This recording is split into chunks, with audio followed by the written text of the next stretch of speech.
Ask someone who invented the radio. Go ahead, ask anyone, a student, a teacher, a person on the street.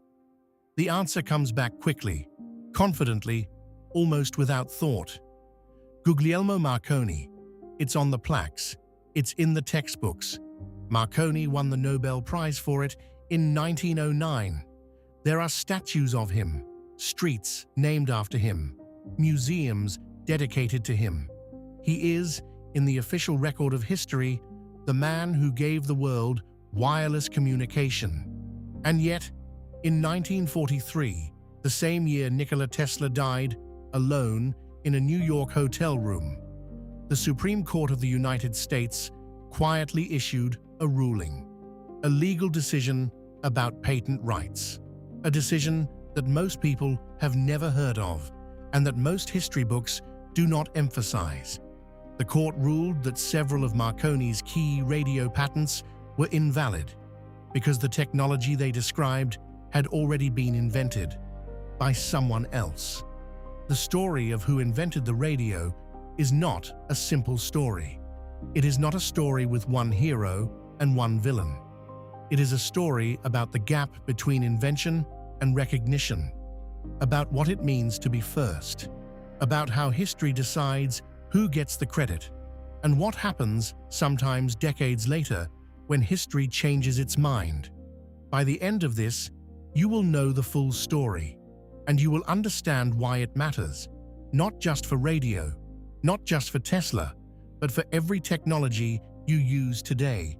To understand the invention of radio, you first have to understand what radio actually is. We use the word casually: radio stations, radio waves, radio silence. But the concept behind it, the physics of it, was, in the 1880s, one of the most radical and counterintuitive ideas in all of science.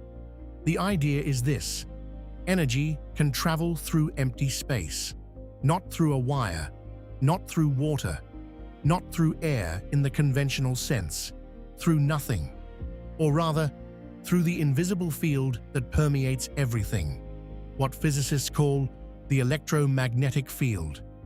We cannot see this field, we cannot feel it directly, but it is everywhere, and it carries information at the speed of light.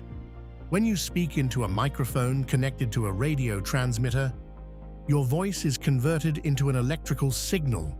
That signal is imposed on a wave of electromagnetic energy, and that wave travels outward in every direction at 300,000 kilometers per second, through walls, through the atmosphere, through the vacuum of space if necessary, until it reaches an antenna that can catch it and convert it back.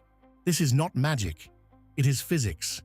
But in the 1880s, it felt like magic. It felt like something that should not be possible, something that violated common sense. The man who first proved it was possible was a German physicist named Heinrich Hertz. In 1887 and 1888, working in a laboratory in Karlsruhe, Hertz conducted a series of experiments that demonstrated the existence of electromagnetic waves, waves of electrical and magnetic energy that travel through space at the speed of light. He showed that these waves could be produced by an electrical spark, transmitted across a room and detected by a separate receiver. He measured their wavelength. He measured their speed. He showed that they behaved in every way like light, because they were, in fact, a form of light that the human eye could not see. He called them electric waves. We now call them radio waves, or Hertzian waves, in his honor. Hertz demonstrated the phenomenon. He showed that it was real, but he did not try to use it for anything. He was a scientist, not an engineer. When someone asked him whether his discovery might one day be used to send messages across distances, he reportedly said he saw no practical use for it. He died in 1894 at the age of 36, before the answer to that question became clear. Nikola Tesla encountered the work of Heinrich Hertz in the early 1890s, and his response was immediate. He understood, with the kind of instinctive clarity that characterized his best thinking, that Hertz had not just discovered a curiosity, he had discovered a medium, a channel, an invisible ocean through which energy, and therefore information, could travel without wires, without limits, without the expensive and fragile infrastructure of physical cables.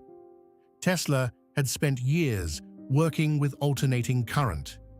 He understood electricity at a level that few people of his era matched. And when he read Hertz's work, he began to see something that Hertz himself had not seen: that electromagnetic waves could be not just observed, but controlled, tuned, directed, used. In 1891, Tesla gave a series of lectures at Columbia College in New York and at the Institution of Electrical Engineers in London. In these lectures, he described his vision for a global system of wireless communication, not just sending sparks across a room, a system that could transmit electrical power and information across the entire planet, using the Earth itself as a conductor. The lectures were widely attended. They were widely reported. The scientific community was impressed, sometimes stunned. Tesla demonstrated wireless lighting, bulbs that glowed without any physical connection to a power source. He lit phosphorescent tubes by holding them near his body, using himself as a conductor.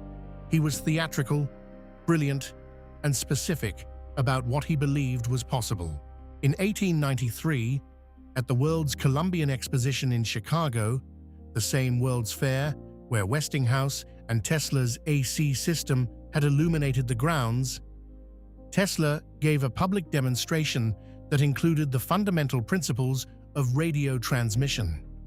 He described in detail the components that would be needed: a transmitter, a receiver, a grounded antenna, a tuning system to select specific frequencies.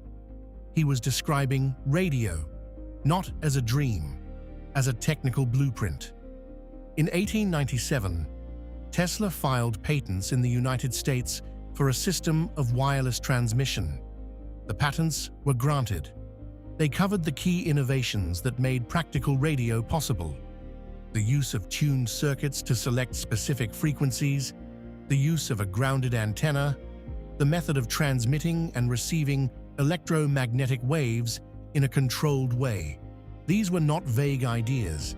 They were specific, detailed, technical claims about how wireless communication would work. And in 1899, Tesla began building what he called his greatest achievement. On the eastern end of Long Island, in a small town called Shoreham, the foundations of something enormous were laid in 1901. Tesla had secured funding from J.P. Morgan, the same financier who had backed Edison's electrical system 2 decades earlier. And with that funding, he began constructing a facility unlike anything that had existed before: a tower rising 57 meters into the sky, topped with a large copper dome, designed to transmit not just information, but electrical power wirelessly across the Atlantic Ocean and eventually around the world. He called it Wardenclyffe Tower. The plan was extraordinary in its ambition. Tesla believed he could use the Earth's own electromagnetic properties as a transmission medium, that the planet itself could carry energy from one point to another, the way a wire carries electricity from one room to another. He imagined a world where ships at sea could receive power and messages, where any point on the globe could communicate with any other point, without cables, without wires, without the infrastructure of the existing telegraph system. The problem was money. J.P. Morgan had invested in a commercial communications system, something that could compete with the existing transatlantic telegraph cables. When he understood the full scope of Tesla's vision, not a communication system, but a global wireless power grid, he began to have doubts. If anyone anywhere could receive free electrical power from Tesla's tower, who would pay for it? Where was the business model? Morgan's doubts became hesitation. His hesitation became withdrawal. And while Tesla was still building, still working, still believing that funding would come, someone else was moving faster. Guglielmo Marconi was born in Bologna, Italy, in 1874, 18 years after Tesla, in a world that was already beginning to crackle with electrical possibility. His background was unusual for a major inventor of the era. He was not a trained scientist. He had no university degree in physics or engineering. He was the son of a wealthy Italian landowner and an Irish mother, and he had the resources and the freedom to pursue his interests with a level of single-minded focus that a working engineer or a university researcher rarely could. He became interested in Hertz's experiments in the early 1890s while still a teenager. He read everything he could find. He began experimenting in the attic of his family's estate near Bologna, building transmitters and receivers from whatever materials he could obtain. By 1895, Marconi had achieved something significant. He had transmitted a wireless signal across his family's garden, a few hundred meters. Not impressive by the standards of what Tesla was describing, but real, tangible, demonstrated. And here is where Marconi's story diverges from Tesla's in a way that tells you something important about the difference between invention and execution. Marconi did not wait. He did not theorize. He did not write papers or give lectures. He built, tested, adjusted, built again. And when he had something that worked, he went to the people who could help him turn it into a product. He took his apparatus to the British Post Office in 1896 and demonstrated it. He incorporated the Marconi Wireless Telegraph Company in 1897, the same year Tesla filed his radio patents in America. He began selling his technology to shipping companies and navies. He established wireless stations along the British coast, and on the 12th of December, 1901, on a hill in Newfoundland, Canada, Guglielmo Marconi received the first transatlantic wireless signal, the letter S in Morse code, transmitted from Cornwall, England, across more than 3,000 kilometers of open ocean. The world took notice. Tesla did not. Technically, he was not yet finished, but the world had already moved on. In the years that followed, the question of who had truly invented radio began to move from scientific debate into legal territory. The issue was specific. Radio is not a single invention. It is a system of inventions, a collection of technologies that have to work together for wireless transmission to function. And many of those technologies, the tuned circuits, the grounded antenna, the method of controlling frequency, had been described, patented, and publicly demonstrated by Nikola Tesla before Marconi built his first practical transmitter. Marconi himself was aware of Tesla's work. He had to be. The scientific publications where Tesla's ideas appeared were not obscure. His lectures were famous. His patents were registered and publicly available. When Marconi applied for a patent in the United States in 1900, the Patent Office rejected it. The reason given was that the claims conflicted with existing patents, Tesla's patents specifically. The office cited Tesla's work directly. Marconi appealed. The appeal was rejected again. He applied a third time. This time, in 1904, under circumstances that were never fully explained, and that some historians have connected to Marconi's financial backers and their influence in Washington, the patent was granted. The same patent office that had twice rejected Marconi's application now approved it. Tesla who by this point had lost his funding, was in no position to mount a legal challenge. The money for Wardenclyffe had dried up. The tower was eventually demolished and sold for scrap during the First World War. Tesla's laboratory was gone. His fortune was gone. Marconi, meanwhile, became the public face of wireless communication.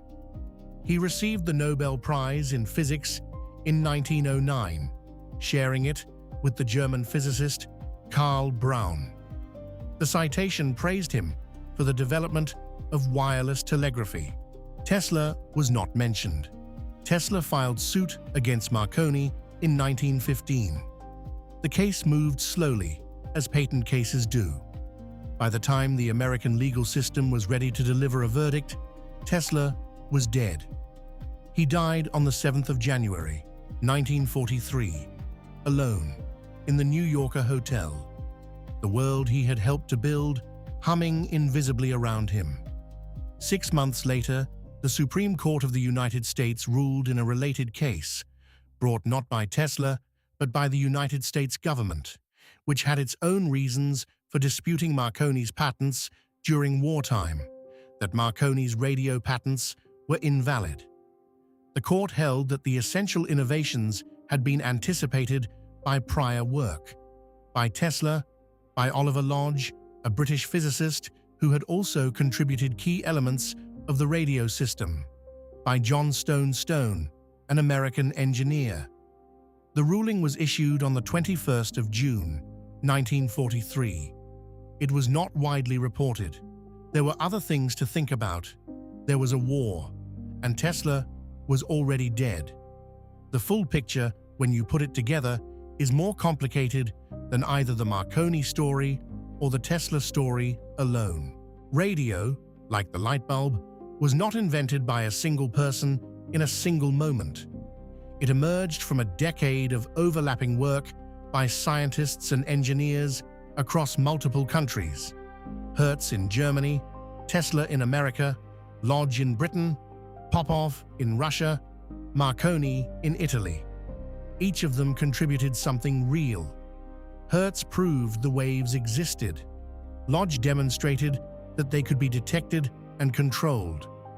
Tesla designed the system architecture, the tuned circuits and grounded antenna that made practical radio possible. Popov, working independently in Russia, built a functional receiver in 1895 and demonstrated it to the Russian Physical and Chemical Society, a demonstration that predates Marconi's transatlantic transmission by 6 years. And Marconi took what existed, combined it with engineering pragmatism and commercial instinct, and made it work at a scale that changed the world. He was not a pure scientist. He was not a theorist. He was a builder and a businessman in the Edison mold.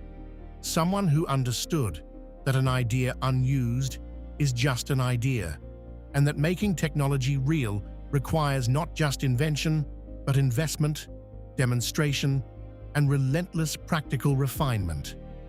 He achieved things that Tesla, for all his genius, did not achieve. He sent a signal across the Atlantic. He built a company. He created a working commercial wireless network. Is that enough to call him the inventor of radio? The patent court said no. History has largely said yes. And the distance between those two answers is where the most interesting part of this story lives. Tesla understood radio better than Marconi.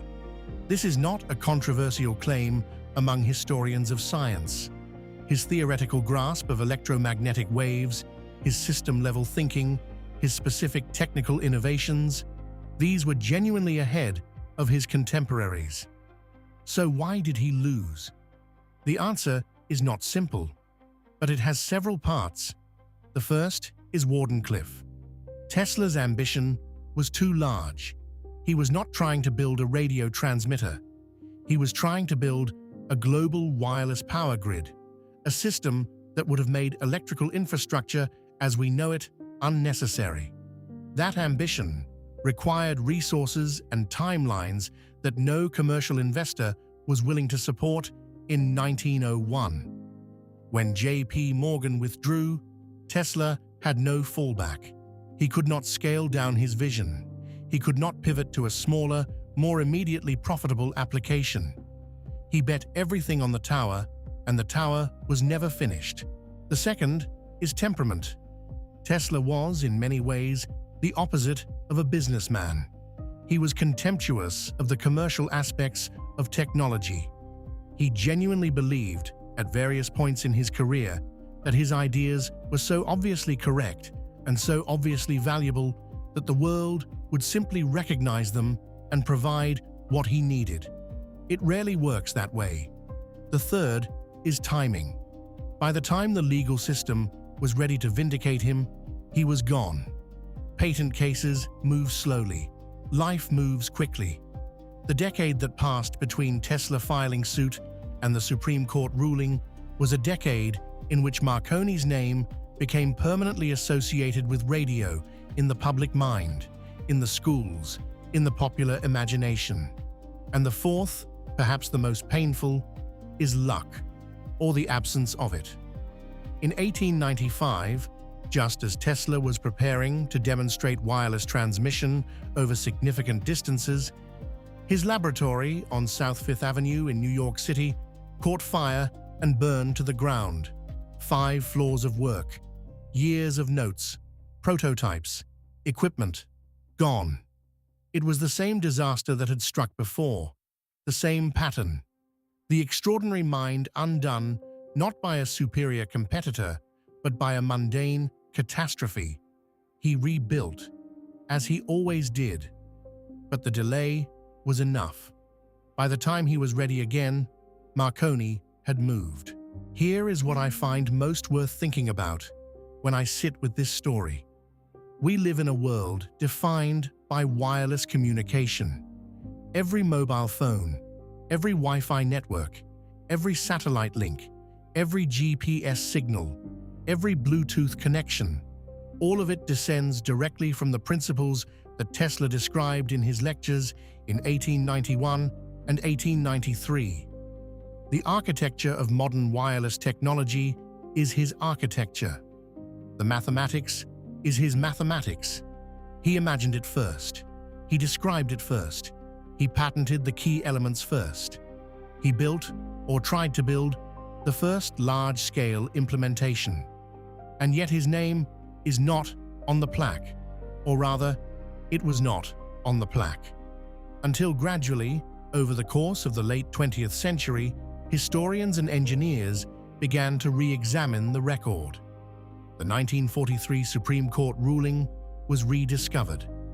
IEEE, the Institute of Electrical and Electronics Engineers, the largest professional organization in the field, published analyses attributing fundamental radio technology to Tesla.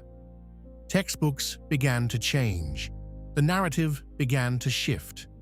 Today, the official position of most scientific institutions is that radio was not invented by any single person, and that Tesla's contributions were foundational, predating and underlying Marconi's practical achievements. But Marconi still has the Nobel Prize. The museums are still named for him. The plaques are still on the walls. History is slow to correct itself. Somewhere, right now, a signal is traveling through the air around you. You cannot see it. You cannot feel it. But it is there, a wave of electromagnetic energy, carrying information at the speed of light, passing through the walls of the building you are in, through your body, through the space between galaxies if it travels far enough. It carries voices, music, data, the text of messages between people who may be on opposite sides of the planet. This is not science fiction. It is the world we live in, and behind it, behind every wireless signal that has ever been sent, behind every technology that allows human beings to communicate without wires, is a system of ideas, a body of work, a set of patents and lectures and demonstrations that one man assembled in the 1890s in a series of laboratories in New York and Colorado before he lost his funding and his laboratory burned down and the world moved on without him. The signal that Marconi sent across the Atlantic in 1901 was a single letter, S, 3 dots in Morse code. The simplest thing you can transmit, a proof of concept, a demonstration. Tesla's vision was not 3 dots, it was the entire electromagnetic spectrum. Free power for all of humanity. Wireless communication as a fundamental right, not a commercial product. A world where the technology itself was as available as sunlight. That world never arrived. What arrived instead was Marconi's world, a world of companies and patents and licenses and infrastructure built for profit. A world that works, a world that is genuinely extraordinary, genuinely transformative, but not quite the world Tesla imagined. History remembers Marconi because Marconi built something you could use. History is beginning to remember Tesla because Tesla imagined something you still cannot.